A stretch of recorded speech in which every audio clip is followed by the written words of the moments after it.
this stand is for Defense Politics Asia. So I will give you the audio. Okay, let's reactivate because it's deactivated. So perfect. And you can take the screen. Try to take it. Okay. What happening? Wait. Okay, you have already your fans in the chat that are calling. Okay, give me a okay. Hello everyone, this is Defense Politics Asia, and I'm Wyatt Mingji Lim. You can just call me Wyatt.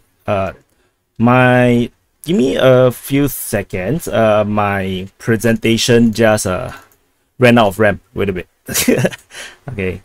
Okay, I can now show you where am I? Okay.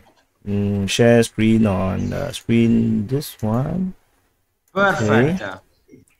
It's yours. Hi. So hello everyone, this is Defense Politics Asia, and okay, so I'm Wyatt. In case you don't know, I think the people who follow me tends to know. I'm around on Facebook, Twitter, Quora, Patreon, YouTube, Telegram, Instagram, and Reddit. If you do not know, you didn't read the description in my videos. So I'm going to talk quite differently from the rest. Let me add some lighting. Okay, from the previous two speakers, I'll be touching more on the geopolitics. Because I think that's very important to understand how this how do this war come about, and how would this war go and end. So we'll go with all these things. Let's not waste time reading this. Understanding the balance of power.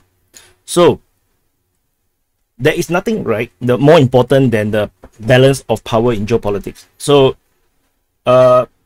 it doesn't mean that when you're a smaller power means you're weaker. You can always balance the power between you and your potential adversary by being in an alliance like NATO. So, and this balance of power thing goes across the board to everything, including politics, and including even office politics. And that's why in EU or in the United Nations Security Council, you have veto powers, because the veto powers immediately give you a balance of power. No one can override anyone. One person say no, everybody don't get anything. And as such, because the balance of power is so powerful, that's why the Cold War between NATO and USSR is among the most peaceful period in the history of Europe. The moment USSR collapsed, that's when you saw Yugoslavia collapse as well, and because the balance of power has been broken. So you can see this balance of power like a kind of god, the god of balance of power. So if you break this law of the balance of power, and then greed will start to take over, and then the more powerful power will start to take advantage of any opportunity that arises from weakness or uncertainty, and the only thing that stops them is because when there's a balance of power, the cost of trying something becomes very, very high. So for example, between NATO and the Warsaw Pact, it is not possible to go to war without ending in a mutually assured destruction. And this is also how Crimea is lost to Russia, because Ukraine was in a weak and uncertain state, and the Russian Federation cannot take a chance, and they decided to annex Crimea to protect their Black Sea Fleet port at Sevastopol. So if you don't respect this god of balance of power, and then you will start to bring disaster and calamity to your country. If you're lucky, you just get instability, like in Sri Lanka. But if you're unlucky, then what you get, it will be war, and that's what happened in Ukraine. So pick your fight carefully. If you are this car, don't try to smash the train. That's not very wise. So an easy example of how things can go out of hand. So between neighbors, so it can be any country. So since this event is hosted in Italy, so we have an Italy ball here, and then we have a happy friend, happy face here. So no, it's peaceful, everything is peaceful. So One fine day, the smiley face bought a gun. And he said, oh, this pistol is totally not aiming at you, you know. Don't worry at all. But if you are Italibor, are you going to be okay with that? The balance of power is now tipped. It's now unbalanced. Even if you are the best of friends, you know, best of neighbors, you know, that you all have been knowing each other for the past 2,000 years, you're still going to feel very uneasy, right? With this neighbor have a gun and you have nothing. So of course, what every sane country will do, they take a machine gun. So and this is not very sane, actually. It's actually very insane, because now you continue to unbalance the power, but now only on the other side. So nusum problema. I think I probably pronounced it wrongly. We are best friends, right? You know, then the smiley face is like stress, right? You know, this is what, you know, this is what arm race is.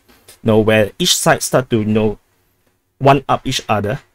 Instead of trying to meet this balance, you know, balance of power where you just have equal amount of military force, people start to try to overtake each other. And one fine day, we'll reach this point where everybody starts to wonder, no, why things turn out this way? No, why do we have to, you know, be in a Cold War or to be even in a war? And you know, and then that's also when, you know, dictators start to happen. Also, you can see, you know, the very Stalin-like mustache and the Hitler mustache. The only way is to be balanced. Is no matter, like, you can be big country, small country, but through alliances, through friendship, you know, it is possible to be balanced. However, remember, there is no moral and ethics in geopolitics, which means that there is no such thing as it's a bad thing to attack me, so you should not attack me. That's what Ukraine subscribed to, and of course, that's why you are now hearing me talk. So I really love this quote by Cersei Lannister, which is what I put in my email footer. Power is power. There's nothing more. There's nothing else. It's just power, and no ethics, no moral, no tactics, no smartness, intelligence can defeat true power. When a person can decide your life and death, they can decide your life and death. And that's what Cersei Lannister showed to Littlefinger in the Game of Thrones. So let's look at Ukraine and Russia now. So why I talk about balance of power first, because that is the basis of everything in geopolitics, and that is the only way you can understand how the war can end, and this how the war has started. So there is a conundrum between Russia and Ukraine. So the Russia views the West, so somehow the West is involved, as very antagonistic to the Russians, and Ukraine themselves is extremely anti-Russia since 2014, because Russia have annexed Crimea, and of course Russia has somewhat, you know, backed Donbass, the Donetsk and Luhansk People's Republic. And since then, Ukraine tried to join the NATO, and in fact they have been trying to join the NATO before that. And Ukraine in NATO will actually unbalance the entire balance of power between NATO and Russia.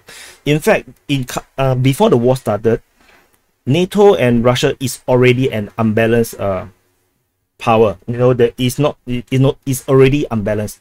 NATO is overwhelmingly more powerful than Russia, and the only thing that is saving Russia is nuclear weapon. And this is also, you know, the reason why Europe has been really slack, you know, when coming to defense spending, which is why Trump has been trolling the European countries. And then people are saying, you know, Trump is crazy and whatnot. And then today we start to see Europe doing exactly what Trump asked them to do, to raise their military spending. And why is this happen? Because they know, all of Europe know, that NATO is overwhelmingly more powerful than Russia. And this is also why Russia cannot allow Ukraine to join NATO, but at all costs, because Ukraine itself is one of the most the biggest military power in Europe, other than Russia. They are almost as big as Turkish military, and Turkey itself represents is already the second biggest military in NATO. And if Ukraine joined, they will be among the top 3 biggest army in NATO, and that would absolutely unbalance the entire balance of power between NATO and Russia. And not to mention, Ukraine is already very anti-Russia, and NATO, of course, they are definitely going to make full use of Ukraine as the front line. And of course, they have no choice. Geographically speaking, they are on the front line. And Russia is definitely very worried that if Ukraine is part of NATO, then Ukraine might trigger a war so that they can make use of NATO, basically, actually is USA, to destroy Russia. And Russia will not be able to defend against a war against the entire might of NATO. But on the Ukraine side, their view is different. They are more looking within. They are looking at Russia as the aggressor because they annexed Crimea and backed the separatists in Donetsk and Luhansk. And there is also this balance of power broken within Ukraine itself, because after the Crimea has been annexed and Donbass broke away, the entire voting power for the pro-Russian side is broken. So in the past, it used to be rather balanced between pro-Russia and pro-West. But because of the loss of Donbass voters and loss of Crimean voters, it has become absolutely pro-West. So Ukraine will forever be pro-West. And this is because the lack of anti-Russian voters, and lack of pro-Russia voters in Crimea. I think I typed wrongly here. So, I think I typed correctly. So anyway, and then it got worse because in 2015, Ukraine started to be rearmed, retrained, and militarized by the West. So we all know that NATO has training centers. They have been training the Ukrainian forces. But why? Why is the West so interested in training the Ukrainians? So, and this is why the West has stopped being a neutral party to resolve the Donbass crisis, or the Donbass civil war, or whatever you want to call it. And this rise, and then there's also another part to it. There's a rise in power among the ultra nationalists and the extremist group within Ukraine. It's not like they are they will be voted by a lot of people. It's not true, but they have clout, they have power, they have guns, and it is extremely difficult to use whatever laws that Ukraine have to actually curb them. And not to mention, they might be backed by some oligarchs or whatever. So, and this includes Zelensky. In one of these very famous videos, Zelensky tried to talk to some of the ultra nationalists in Donbass area, and then he got like humiliated or something. So there is no good guys in this conflict, not even the Europeans. So you guys watching here, you are not a good guy. So the OSCE supposed to be a neutral party that is monitoring the Minsk agreement and this demilitarization of the Donbass area to try to bring peace to the region. But since this report in April 2016, which is actually a detailed report of interviews done in late 2014 and until January of 2015, and that this report only launched in April 2016. It took a year to write a report, so ridiculous. And this is actually on the war crimes of the Ukraine armed forces, and I read through the whole thing. I lost part of my soul. And since then, there is no longer a follow-up report. So this is the second report. We never saw a third report. So since 2015, even OSCE is no longer neutral. So Europe is no longer neutral. You can actually go and download this yourself. This link is authentic, in case you think that I'm making this up. So let's go to the current war situation and projection. Let me pull the map. Okay. So the current situation. So in case you need I just do a very quick intro into what happened in the beginning.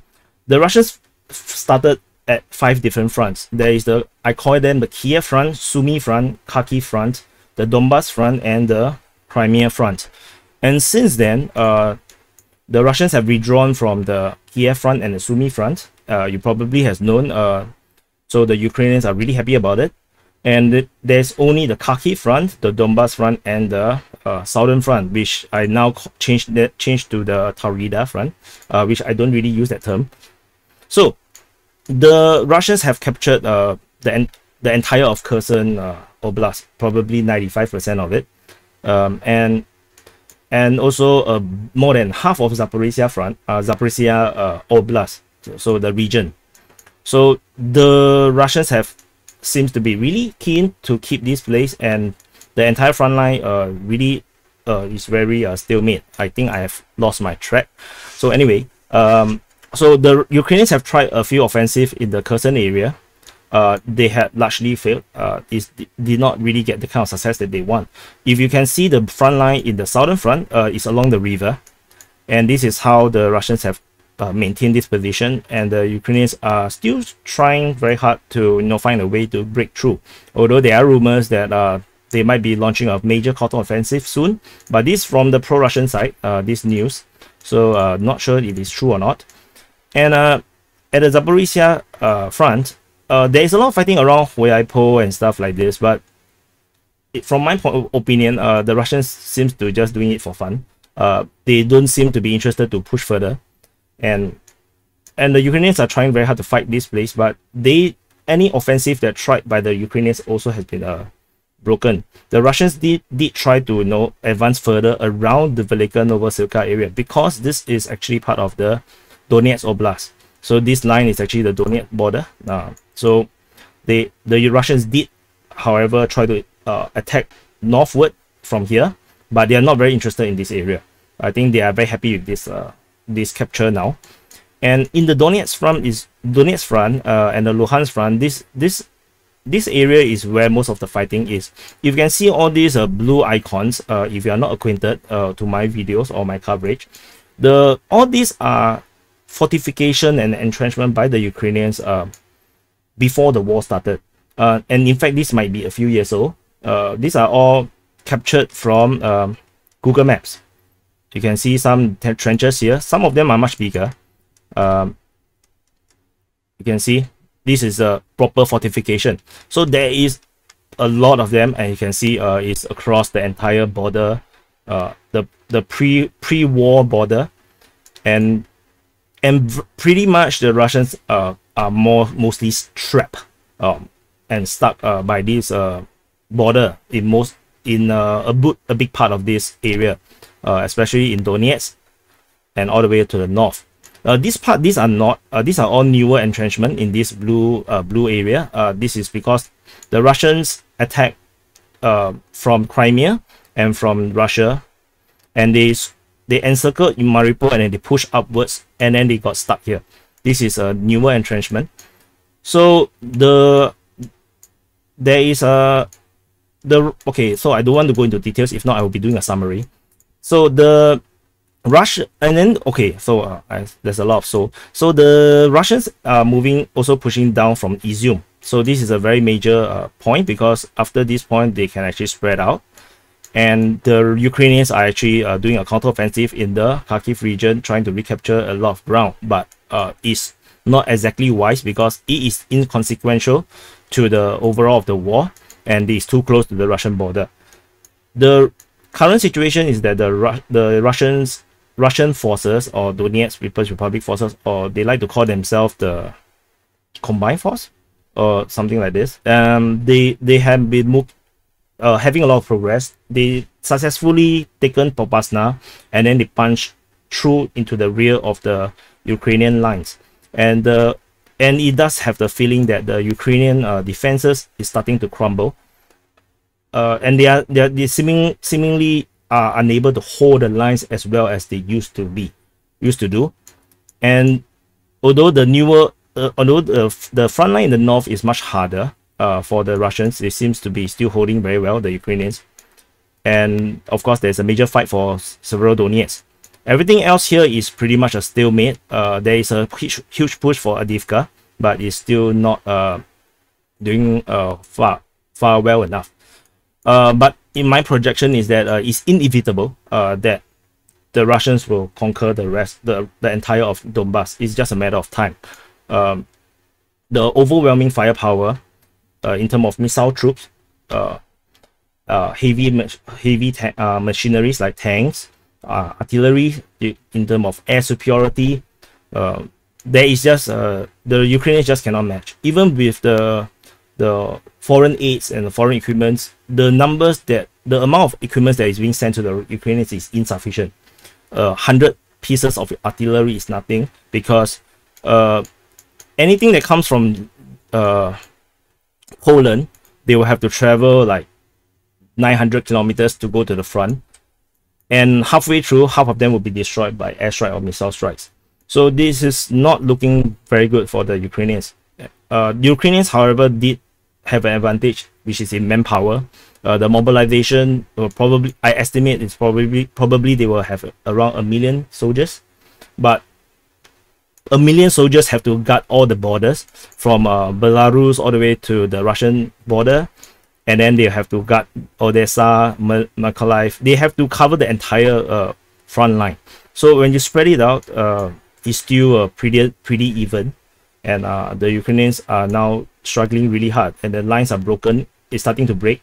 We can see a lot of push out, like this horse-looking front line, and as we speak, the Russians are still pushing outwards. So let's not talk too much. You can actually go to my channel to watch the summary. So let's not dwell too long on this map. I want to go back to this. So that's the projection. So how do we end this war? So the cessation and negotiation. So it all depends on the balance of power again. So however, this is not within the hands of Ukraine. Ukraine can never be balanced against Russia because the war has started. Then no one will be in an alliance with them. And so whatever the Ukrainians want is no longer relevant or actionable. It is up to the West, actually, the NATO forces, the NATO, United States, European Union, to decide when the war should end. Unless they enter the war themselves, then this war will never end. So the only way the war can end now is by the cessation of support for Ukraine's war effort. This is very similar to the previous speaker, the war in Ukraine, saying that how Ukraine will fight to the end, and I will actually talk a bit on that later. So, however, on the Russian side, they have no reasons to actually stop their military operation until they get what they want. So they want what they want. They want demilitarization of Ukraine. They want a denazification of Ukraine. Basically, a stop at capturing of all the extremist groups. They want neutrality in Ukraine, and they want the liberation of Donbass and recognition of Crimea. However, what I also think is that they will want the independence of the Zaporizhia and Kherson region, which they have already captured. And in fact, they might actually just annex it into the Russian Federation to protect this region. Because you make it a People's Republic, make it an independent country, they might actually, turn into another Ukraine in some distant future. So they might think of annexation, perhaps. But what is sure is that the longer this war fights, the smaller Ukraine is going to be, because Ukraine is not going to win this war, unfortunately, as far as I can tell. And this is where I want to talk about the Ukraine's situation. Ukraine's hands are tied. Zelensky himself has no option to surrender. He can't even if he wants to surrender, he cannot, because he can be assassinated, because there is extremist elements within Ukraine. Probably within the government, in the military, there are ultra-nationalists, extremists, which the moment he signs away, he can be assassinated. And even if he's not assassinated, after the war, he will be impeached, or he will be arrested for treason, because he signed away the land of Ukraine. So there is no option for Zelensky to surrender. The only way is for him to just fight to the very last Ukrainians who is willing to fight. I wouldn't say the very last Ukrainian, because not everyone will fight, but until the very last Ukrainian that is willing to fight. So there is no military option or possibility to reconquer Crimea or Donbass. It's not possible. Because if it's doable, then Crimea would already been reconquered. It's just not doable. No European countries is going to send their soldiers to die for Crimea. No one will die for Crimea. No one will die for Ukraine, except for the Ukrainians themselves. And what's worse is that the Ukrainians have accumulated a lot of debt in just 3 months of war. And this is like, like a gambler who went to gamble, and then he lost, and then he just doubles down and hoping for a miracle, because he already know that he's lost. He's just trying his best, try to have one miracle. And that's what the Ukrainians is doing now. They are just throwing everything out of the window and just doing their best. And in the post-war Ukraine, they will lose most of its population. They will lose most of its farming and industrial capability, which means that the ability to recover is also gone, or at least very, very hard. They will be worse than Greece. So what is the post-Ukraine war reality that we all have to accept? Okay, based on my opinion of what things are and will be, so the reality might not be the same for you, is that Russia is here to stay. There's no possibility, at least from the current juncture, from the current point that we look at the situation, that Russia will vanish. It's not possible. Rubles, the sanctions have not killed the rubles. It only make it stronger because of the defensive actions by the Russian Federation. And 500 million people depends on Russian and Ukrainian wheat. And there is no Ukrainian wheat now. It's all not planted. Most of them is not planted. And the ones that are planted are mostly in Russian territory, or Russian controlled territory, I think. And there is a gas pipeline that Europe's need, and they are strong. And then you have the gold reserve. The Russians have a lot of gold reserve. They are prepared for this war. You look from 2014, they are at 1,000. You can see that at 2022, they already have doubled the gold reserve. They are preparing for this war as well. So Ukraine is not the only one that is preparing for this war. And not what's worse for Europe, because now I'm addressing mostly Europe audience, is that the Russian military is still very strong. Even despite the amount of troops that they have sent into Ukraine, there is still enough to fight the rest of Europe. And this is a Kinzhal missile, this is a hypersonic missile, which can have a nuclear payload, which means that at any time, if Putin decides to assassinate any world leader, he can do it and you are dead. Hypersonic missile, there's no way you can stop it. And you have the ICBM, which is also hypersonic, which currently no one has the ability to stop. And so they are likely to become stronger, and they are going to be more assertive in the future. That is the reality of the post-Ukraine war Russia. So what you guys in Italy or in Europe should think about? So in my opinion, things is going to get very bad for Europe. There will be a fundamental reconsideration about the identity of Europe and the alignment the European countries have to stand, and the relevance of Europe to the world. So because of this Ukraine war, a lot of the weaknesses of Europe start to appear. So now you have the gas, oil, fuel crisis. It's something to do with supply, something to do with high pricing. Then because of that, you have energy problems. You have food crisis because they depend so much on imports. Then you have high inflation because of all the sanctions. And then because of this Ukraine war, a ridiculous amount of propaganda and misinformation that is pro-Ukraine and anti-Russia has appeared. This has disillusioned a fraction, not all, but a fraction of the population. And somehow US leadership has been really unreliable. Biden has not been showing proper leadership in this entire crisis. And Russia refused to disappear. They just wouldn't disappear. And then you have debt from Ukraine that is not recoverable. And then because of all these things that had happened, there will be a huge, massive loss of faith in political leadership within the respective European countries. And currently, there is also the inability to match Russia militarily because of the hypersonic weapons. So, which means you can't even fight Russia. even you have a stronger conventional force in NATO, you cannot fight Russia because you cannot defeat the hypersonic missiles. And because of this conflict, then NATO is now under massive expansion. Every NATO country is increasing their defense spending, so it's expensive, and that is going to cost the taxpayer again. And then you have also the breaking of the European Union, because some members do not agree with the European Union's direction, and the entire integrity of European Union is now in danger. So, or at least not in danger, but you know, there's some fracture there. And then you have the refugee crisis, and I'm not talking about the Middle Eastern one, I'm talking about the Ukrainian ones, because when the Ukrainians move to all these Western countries, why would they return to Ukraine? That is a big question. So my final question, this is the final slide actually. Would I never full screen? Oh my god.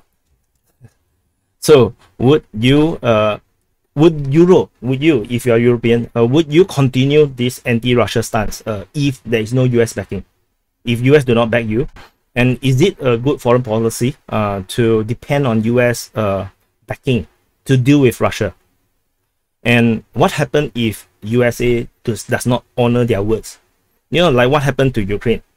Ukraine is sent to go to war with Russia with a lot of promises from the NATO countries, from United States, from EU. They say we'll back you, you know, and then when Ukraine go to war and continue to entice Russia into a war, and then they realize that they are being lied to. In the end, they are the one that have to suffer everything, and the rest of Europe just say sorry, we cannot expand this war. We cannot afford to have a war between NATO and Russia. So would you be friends with Russia? You see, what if Joe Biden just say, come on man, we can't risk a war with Russia? What would you do? So this is the end of my presentation. I hope you like it. And that's all.